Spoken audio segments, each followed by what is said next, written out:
ថ្ងៃនេះយើងរៀនមេរៀនសំខាន់មួយគឺ present continuous ចំពោះអ្នកសិក្សាភាសាអង់គ្លេសមិនអាចរំលងមេរៀននេះកើតទេព្រោះយើងមិនអាចប្រើអង់គ្លេសបានគ្រប់ជ្រុងជ្រោយបើសិនបើយើងមិនប្រើនៅក្នុងពេលនិយាយអំពីអ្វីមួយដែលកំពុងតែកើតឡើងមានពាក្យសំខាន់នៅក្នុងឈ្មោះហ្នឹងគឺ present មានន័យថាបច្ចុប្បន្ន continuous គឺកំពុងបន្តទោះយើងទម្លាប់បកប្រែឈ្មោះកាលនេះក៏បកប្រែចុះមិនទម្លាប់បកប្រែក៏មិនជាបញ្ហាប៉ុន្តែបើបកប្រែក៏បាន present continuous គឺបច្ចុប្បន្នកាលកំពុងបន្តដូចជាឧទាហរណ៍ថា I am doing អញ្ចឹងទៅឥឡូវយើងសង្កេតមើលឧទាហរណ៍នេះយើងមករូបភាពឃើញមនុស្សស្រីម្នាក់កំពុងតែបើកឡានយើងថា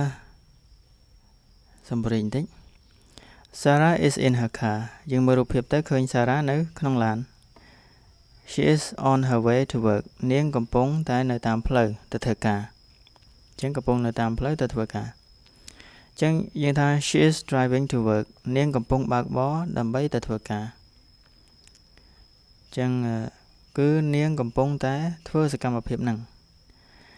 មានន័យថាម៉េច មានន័យថា She is driving now នាងកំពុងតែបើកឥឡូវនេះបច្ចុប្បន្ននេះពេលនេះគឺនាងកំពុងតែបើកឡានAt the time of speaking គឺពេលដែលយើងកំពុងនិយាយនេះឯងគឺនាងកំពុងតែបើកឡានគឺ the action is not finished សកម្មភាពនឹងអត់ចប់ទេមិនទាន់ចប់ទេកំពុងតែបន្តទៅមុខអញ្ចឹងverb to be am is are បូក verb ing គឺជារូបមន្តនៃ present continuous ឧទាហរណ៍ដូចជា I am driving he is working she is working it is working ជាដើមទៅwe you they are doing something ចឹងទៅគឺនឹងហើយជា present continuous បច្ចុប្បន្នកាលកំពុងបន្តយើងមើលបន្ថែមទៀតសេចក្តីបញ្យលបន្ត I'm doing something មានន័យថា I start doing it and I haven't finished ពាក្យថាខ្ញុំកំពុងធ្វើអ្វីមួយមានន័យថាម៉េចមានន័យថាខ្ញុំបានចាប់ផ្ដើមធ្វើកិច្ចការនោះហើយតែខ្ញុំមិនទាន់បញ្ចប់ទេខ្ញុំកំពុងតែធ្វើPlease don't make so much noise កុំធ្វើអីឡូឡាពេកកុំធ្វើឲ្យមានសំឡេងរំខានពេក I'm trying to work ខ្ញុំកំពុងព្យាយាមធ្វើការឥឡូវនេះពេលឥឡូវនេះកំពុងនិយាយហ្នឹងមានគេសួរថា Where's Mark តើ Mark នៅណាយើងថា He is having a shower គាត់កំពុងងូតទឹកគឺពេលឥឡូវនេះកំពុងនិយាយហ្នឹងគាត់កំពុងងូតទឹក Let's go out តោះទៅក្រៅ It isn't raining anymore វាមិនមែនកំពុងភ្លៀងទេឥឡូវនេះមិនមែនកំពុងភ្លៀងអញ្ចឹងយើងចេញទៅក្រៅបានហើយ How's your new job ការងារថ្មីរបស់ឯងមិនដែរ Are you enjoying it តើឯងកំពុងពេញចិត្តនឹងវាទេនឹងគឺជា present continuous មួយទៀត what's all that noise តើសំឡេងទាំងអស់ហ្នឹងជាអ្វី What's going on តើមានអ្វីដែលកំពុងតែបន្តកើតឡើងហ្នឹងឬក៏សំណួរសួរម្យ៉ាងទៀតថា What's happening មានអីកំពុងកើតឡើងយើងឮសំឡេងហ្នឹងហើយយើងឆ្ងល់ថាតើមានអីកំពុងកើតឡើងគឺខណៈនេះរឿងហ្នឹងកំពុងតែកើតឡើងមានអីកំពុងកើតឡើងបានឮសំឡេងហ្នឹង Sometimes the action is not happening at the time of speaking នេះជាចំណុចសំខាន់ហើយថ្មីសម្រាប់សិស្សខ្លះមិនដឹងចំណុចនេះទេគឺខណៈដែលយើងកំពុងនិយាយហ្នឹងរឿងហ្នឹងអត់កើតឡើងទេប៉ុន្តែយើងផ្ដោតលើសកម្មភាពហ្នឹងដោយប្រើ present continuous ផងដែរក្នុងករណីមួយចំនួនយើងមកឧទាហរណ៍ឃើញរូបភាពហ្នឹងមនុស្សប្រុសម្នាក់កំពុងកាន់ទូរស័ព្ទនិយាយទូរស័ព្ទតែយើងថា Steve is talking to a friend on the phone Steve កំពុងនិយាយទូរស័ព្ទទៅកាន់មិត្តភក្តិម្នាក់ក្នុងសម្ដីដែលគាត់និយាយតាមទូរស័ព្ទនោះនិយាយថាម៉េចគាត់ថា I'm reading a really good book at the moment ឥឡូវនេះខ្ញុំកំពុងអានសៀវភៅល្អមួយក្បាលយើងឆ្ងល់ហើយគាត់កំពុងចូលនិយាយទូរស័ព្ទសោះហេតុអីបានគាត់ថា I'm reading a really good book at the moment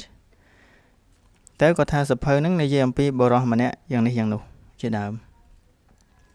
តែយើងសង្កេតមើលប្រយោគដែលគាត់ប្រើនេះ I'm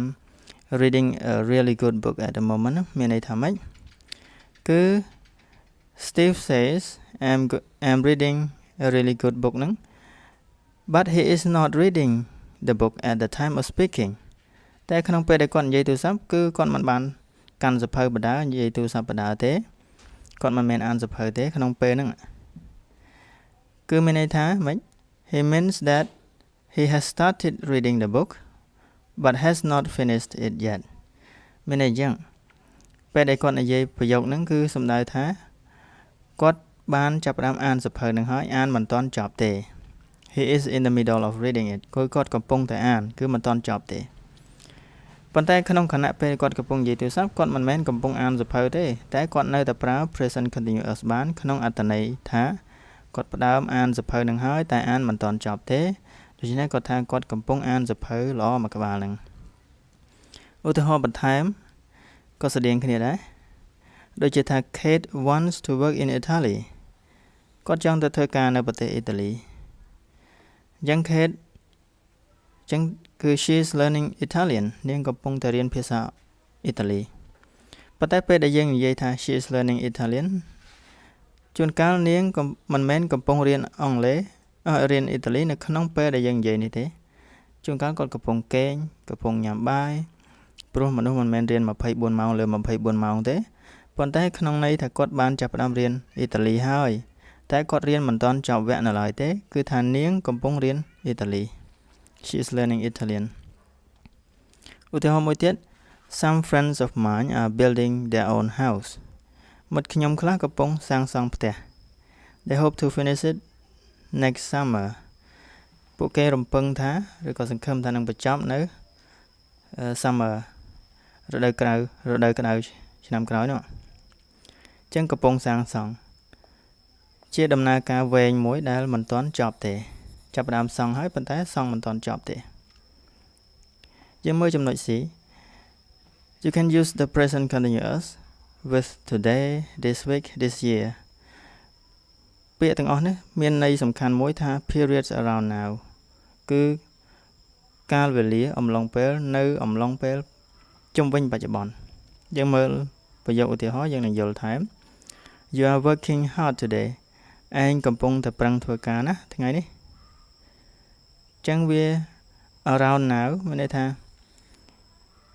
ជួនកាលកំពុងនិយាយពេលនេះគឺនិយាយទល់មុខគ្នាហើយបុគ្គលដែលយើងនិយាយទៅកាន់ហ្នឹងមិនមែនកំពុងធ្វើការទេប៉ុន្តែដក clear 1នាទីដើម្បីញ៉ាំទឹកអីចឹងទៅតែពេញមួយថ្ងៃហ្នឹងយើង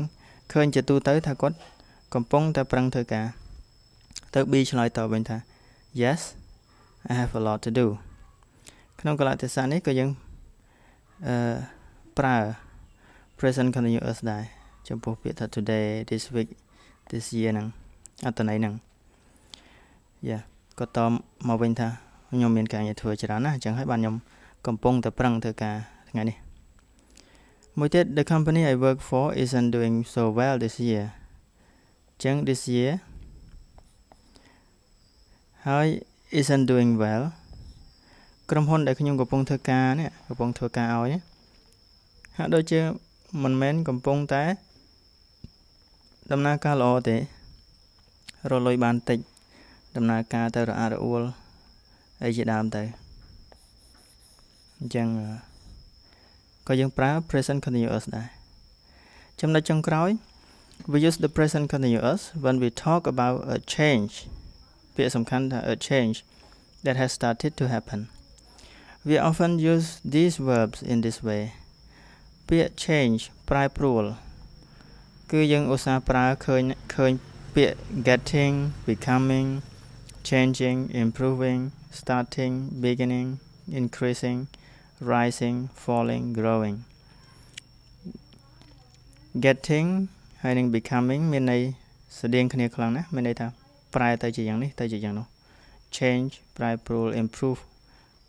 កើនឡើងប្រសើរឡើង starting beginning គឺផ្ដើមដូចគ្នា increasing កើនឡើង rising ក៏កើនឡើង falling ធ្លាក់ចុះ growing លូតលាស់ឧទាហរណ៍បន្ថែម Is your English getting better តើភាសាអង់គ្លេសឯងបច្ចុប្បន្ននេះកំពុងតែអភិវឌ្ឍទៅមុខទេកំពុងតែលូតលាស់ទេកំពុងតែចេះជាងមុនទេកំពុងតែមានការវិវត្តប្រសើរជាងមុនទេ The population of the world is increasing very fast ចំនួនពលរដ្ឋលើពិភពលោកសប្តាហ៍ថ្ងៃនេះកំពុងកើនឡើងយ៉ាងលឿនរហ័សចឹងកំពុងកើនឡើងវាកំពុងដំណើរការមានបង្កប់អត្ថន័យមួយថាប្រែប្រួល At first I didn't like my job but I'm starting to enjoy it now ដំបូងខ្ញុំមិនចូលចិត្តការងារខ្ញុំទេប៉ុន្តែឥឡូវនេះខ្ញុំកំពុងតែចាប់ផ្ដើមពេញចិត្តវាហើយគឺកំពុងតែប្រែប្រួលទៅរកភាពវិជ្ជមានហើយដូច្នេះយើងសង្ខេបប៉ុណ្ណេះចុះហើយទៅមុខទៀតយើងនឹងមានមេរៀនថ្មីល្អៗបន្តទៀតសូមអរគុណ